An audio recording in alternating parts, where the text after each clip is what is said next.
Maintenant, je vais percer le trou qui va être destiné à être fileté. Alors, normalement, pour le pas de vis que j'utilise, je devrais percer à 5,25. Or, j'ai pas de forêt de 5,25. J'ai un forêt de 5 ou un forêt de 5,50. Je vais commencer par percer à 5. Et puis, je pense que déjà, rien qu'un petit peu avec le jeu qu'il y a, enfin, l'imprécision du perçage, ça se trouve, j'aurais vraisemblablement gagné un dixième de plus. Et ça se trouve, j'arriverai à tarauder. Donc, je vais faire un essai. D'abord, je vais percer à 5. Et puis, je vais faire un essai de taraudage. Et si ça marche, ben, ça sera très bien. Et si ça marche pas, je pourrai toujours passer à 5,50. L'autre côté de l'outil, pour l'instant, je le laisse brut tel qu'il était la sortie du tour. Après, je dresserai la face. Je ferai un trou de centrage. Et je percerai un diamètre plus important, mais ça sera fait après. Comme j'ai usiné mon outil, la tige est bien lisse, bien correcte, et je vais être obligé de la prendre dans les morses du mandrin.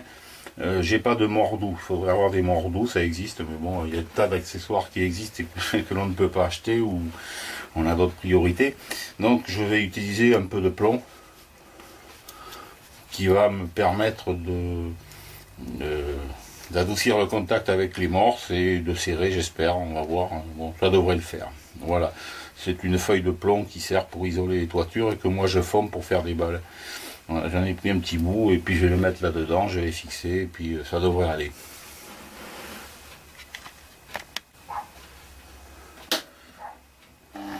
Quand j'ai installé le forêt, ça tourneront à peu près, ça ira pour la précision requise, ça ira. Et je vais maintenant percer. Alors je vais mettre une vitesse pas trop rapide. Ça devrait aller ça. Et bien sûr on va lubrifier, il faut lubrifier tout au long du travail.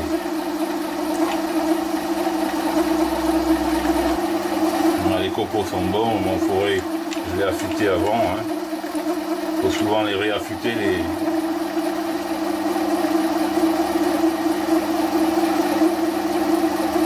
Faut dégager pour couper le coco.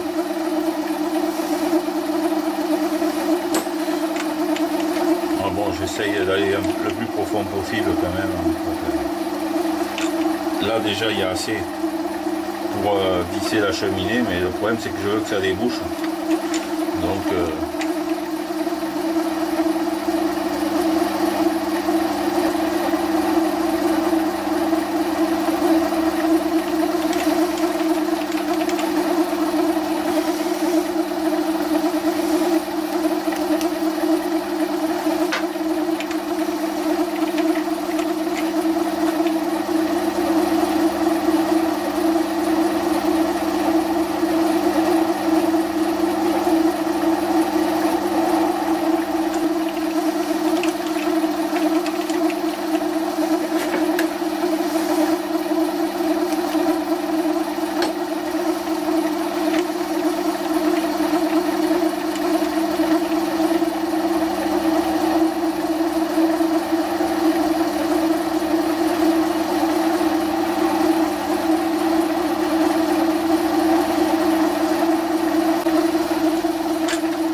voilà, là je suis allé pratiquement sur toute la longueur exploitable de mon forêt et ce sera suffisant. Après je déboucherai par l'autre côté. Et alors ce que je vais faire, afin de faciliter l'entrée du tarot, je vais faire un petit chanfrein avec mon forêt de 5,5.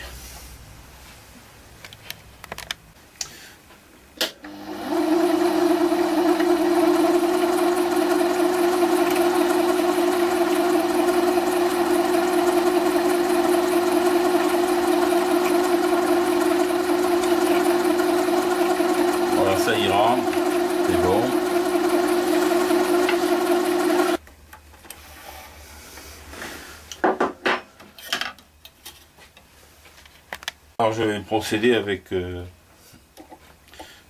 en utilisant le mandrin du tour. Hein.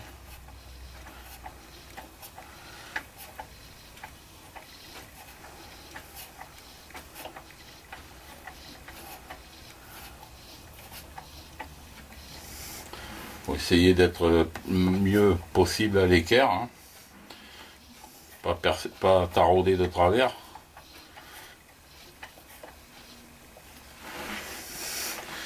Alors je fais assez de filetage, comme ça j'aurai pas trop de surprises.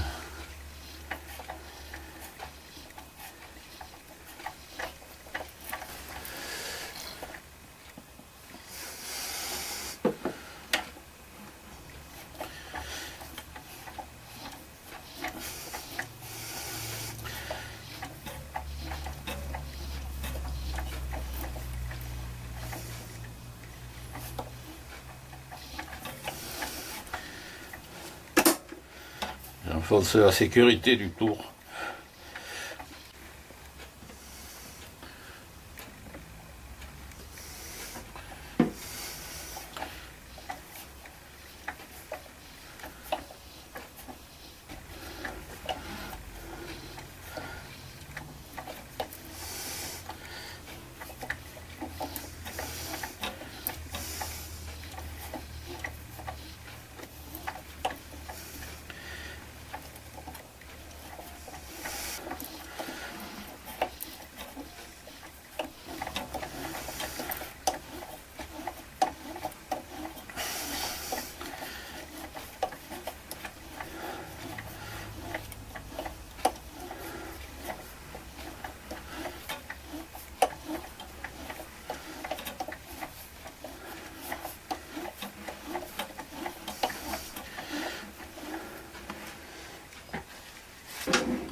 Alors on va faire un essai maintenant, c'est le verdict.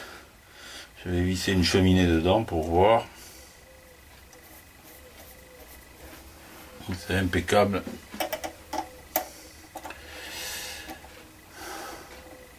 C'est bien.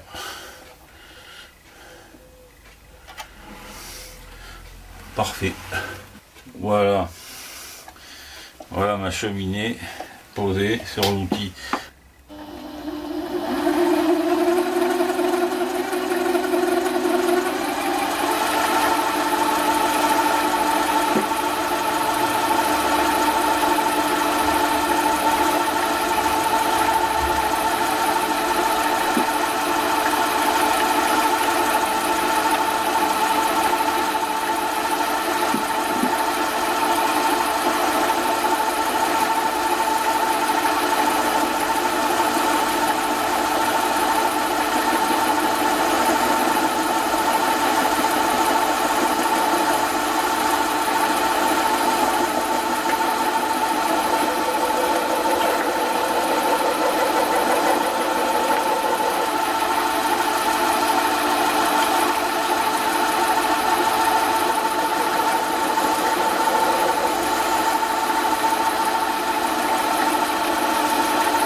Voilà, un des côtés.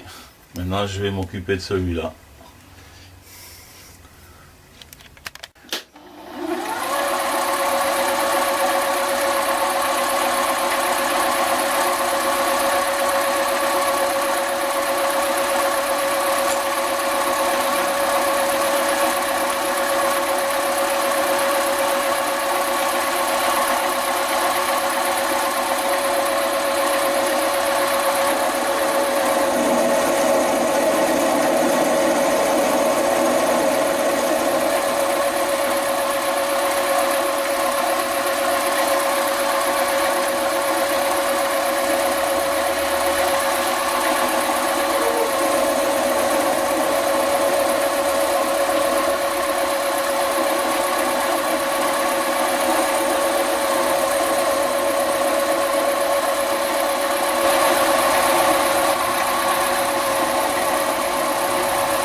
Là je vais percer à 6,5.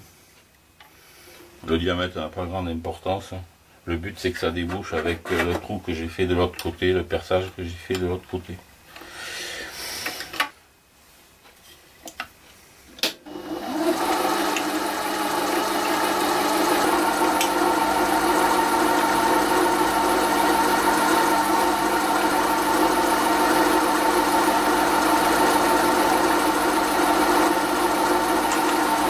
Le problème c'est que je pense que j'aurai pas assez de longueur de mèche pour déboucher avec le perçage précédent, je sais pas, je vais voir.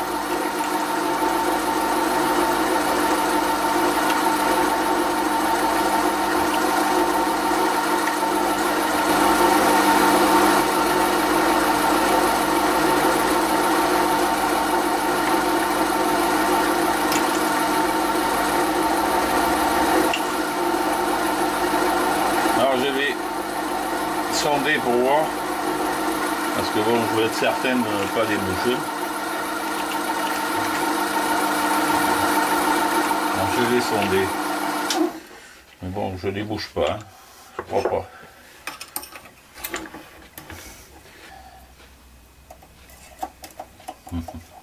On est loin de...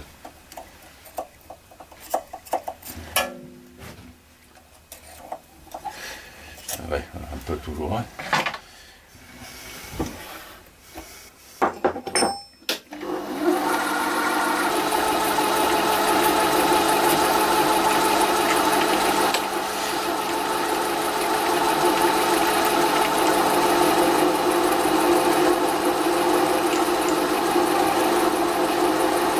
J'ai calculé en théorie que lorsque je serai arrivé en bout de la capacité d'usinage de mon forêt, je ne devrais pas être loin de déboucher avec le perçage précédent. Donc je continue là, parce qu'il me reste 1 cm encore à l'aise. Donc je vais profiter de ce que j'ai retiré. On va voir.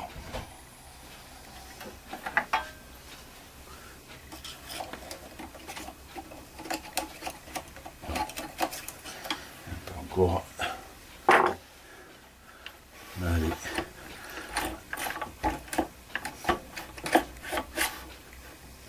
Ça c'est les copeaux qui sont dedans. On va voir.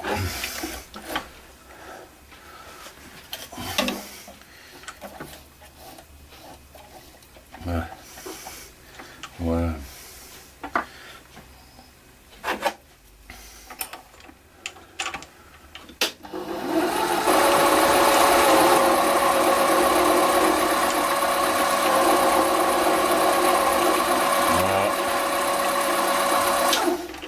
Alors si ça débouche pas, il va falloir que je trouve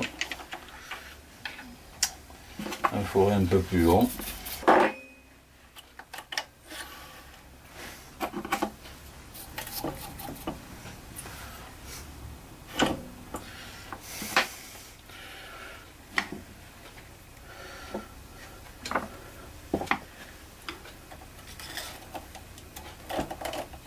Ça débouche pas. Mais pourtant, ça, il n'y a plus beaucoup. Hein. Il n'y a plus beaucoup. Voilà, j'ai mis un forêt de 7. Il est plus long. Donc, il me fera gagner certainement les 6 mm qui me manquent pour déboucher. Alors, par contre, là, je suis obligé de repercer un peu au diamètre, ici il est plus un diamètre plus important. C'est pas gênant le diamètre plus fort, au contraire. À la limite j'aurais dû faire dès le départ. Puisqu'après je vais être obligé de repercer encore un peu plus large pour mettre l'embase en caoutchouc. Donc c'est pas gênant du tout.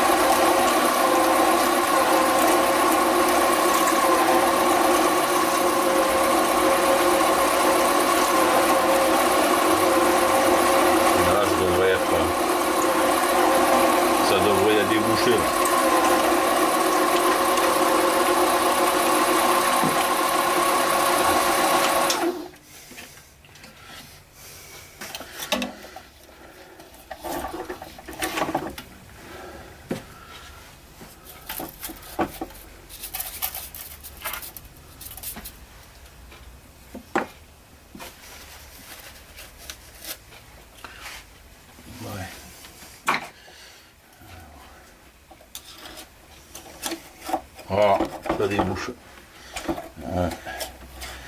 Mission accomplie. Alors, maintenant c'est pas tout, il faut que je perce un diamètre supérieur pour pouvoir emboîter mon embase de caoutchouc.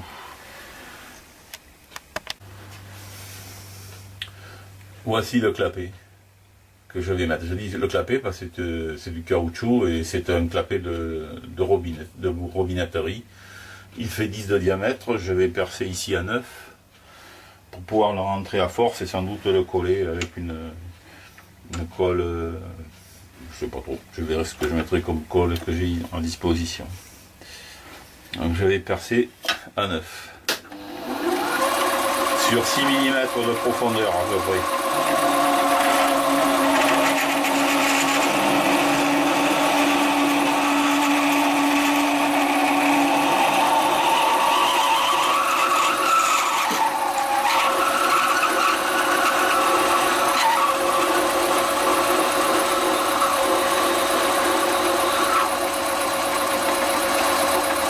Pas 6 mm. Alors, c'est gradué ici, normalement je devrais m'en servir. Comme mon forêt il est conique, il faut que ce soit 6 mm. Plein quoi. On va vérifier. Non, ça les fait pas. Rien qu'à l'œil.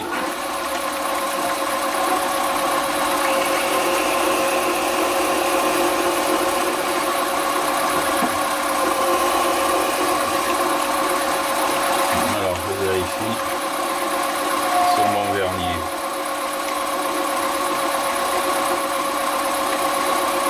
On n'est pas loin, hein. Voilà.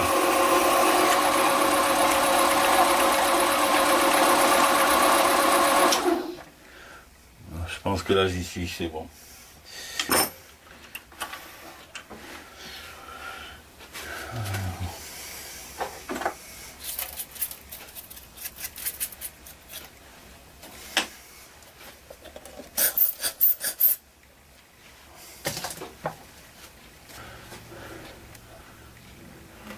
Je pense que j'arriverai à le rentrer là. C'est bon. Je vais garder ce diamètre là. Voilà, c'est ici. Ça ira. Ça ira.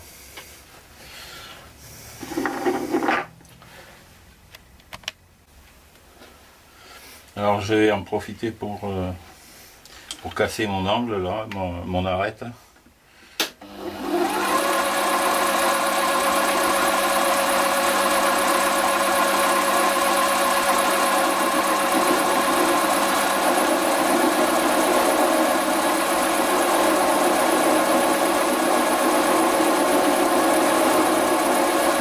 Juste ce qu'il faut.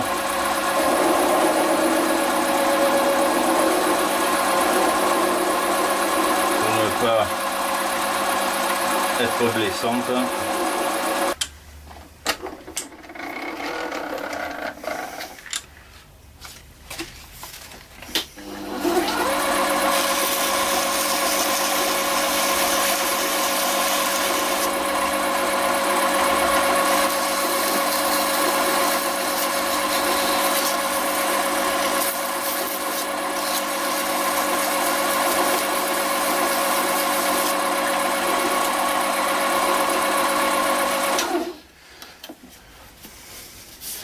Alors voilà ce que je veux faire. Comme mon outil est complètement lisse, j'ai pas d'outil à molleter, l'idéal serait de pouvoir faire un molletage qui permettrait d'avoir un aspect un peu rugueux et diamanté sur la surface que l'on va prendre avec la main. Mais là j'ai pas d'outil à molleter, donc je vais quand même, pour l'esthétique, pour pas que ça ait l'air d'un bout de fer, mon truc là, mon outil, je vais faire deux gorges décoratives, pas très profondes. Je vais le décorer un petit peu comme ça.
Voilà une des extrémités.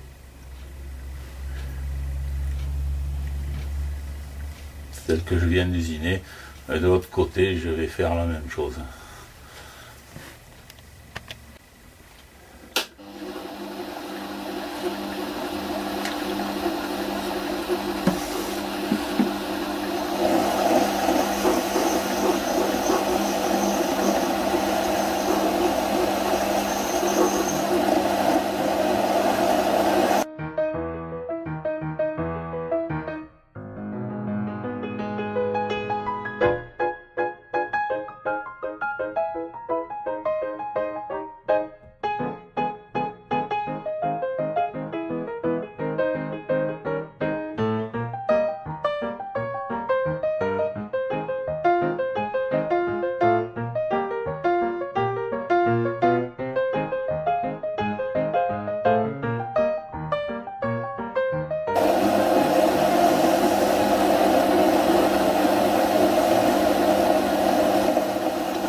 Voilà l'outil.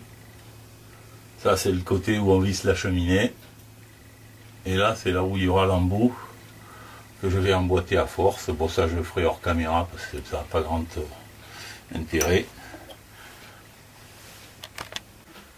Voilà, j'ai emboîté à force le morceau de caoutchouc qui est en fait un clapet de robinetterie.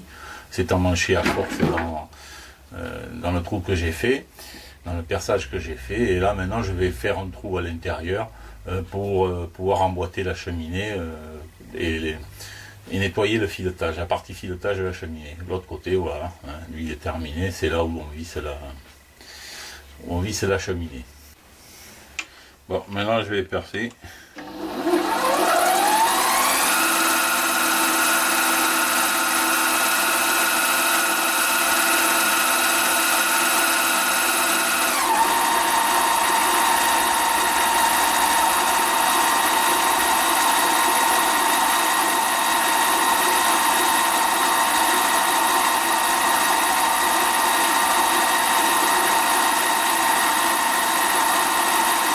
C'est pas trop compliqué, hein. C'est du caoutchouc. Voilà.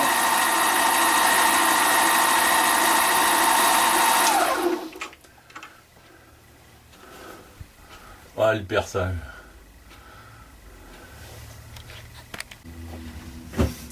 Alors la cheminée s'emboîte dedans, à l'envers. Et là ça me permet d'atteindre le filetage pour le nettoyer. Par ici je souffle l'air comprimé quand la cheminée est vissée de l'autre côté.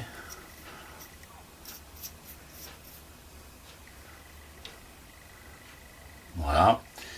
Et là je peux nettoyer la cheminée, la partie où l'amorce viendra s'emboîter, et par ici souffler de l'air comprimé sans que ça expulse ma cheminée. C'est ce que je voulais.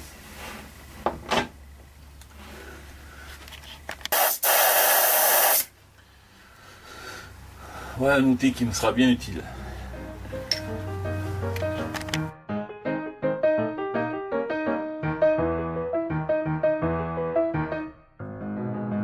Voilà, notre outil est donc terminé. Il va m'être très utile pour nettoyer mes cheminées de revolver. J'espère que cette vidéo vous aura intéressé. Elle vous aura en tout cas démontré, comme la vidéo précédente que j'ai fait sur le tour GMD 400, vous montre la capacité de ce petit tour d'entrée de gamme, qui est un outil formidable pour les personnes intéressées par l'usinage, sans être pour autant des professionnels et nantis d'un budget considérable. Voilà, je vous donne rendez-vous pour une prochaine vidéo. Merci et au revoir.